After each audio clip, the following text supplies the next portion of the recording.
Good morning friends. ఈరోజు మనం చెప్పుకోబోయేటువంటి కవి చిన్నయ్య సూరి గారు. నవ్యయుగ ప్రవర్తకత్రయం. పరావస్తు చిన్నయ్య సూరి 1809 జన్మించారు, 1862లో మరణించారు.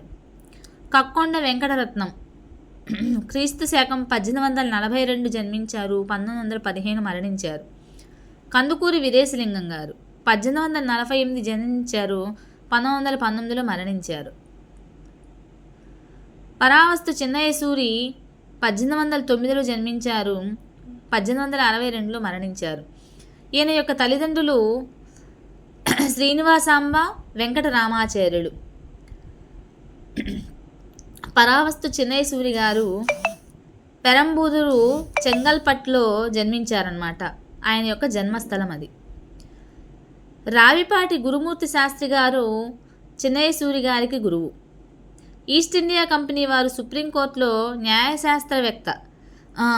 న్యాయశాస్త్రవేత్తగా ఈయన వృత్తిని కొనసాగించారు.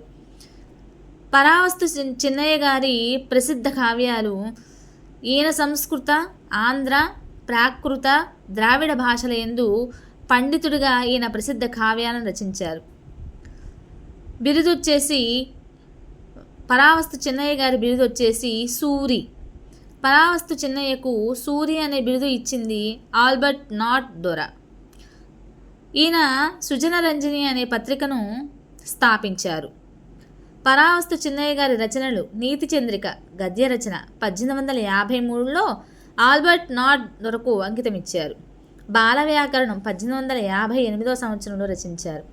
ఇంకా శబ్దలక్షణ సంగ్రహం, విభక్తి బోధిని, ఆంధ్ర శబ్దాలు శాసనం, ఆంధ్ర ధాతుమాల, సూత్రాంధ్ర వ్యాకరణం, పద్యాంధ్ర వ్యాకరణం, అక్షరగుచ్చము, నీతి సంగ్రహము అనేవి చిన్నయ్య సూరి గారి యొక్క రచనలు. సూరి బాల వ్యాకరణం రచనకు ముందు అన్నమాట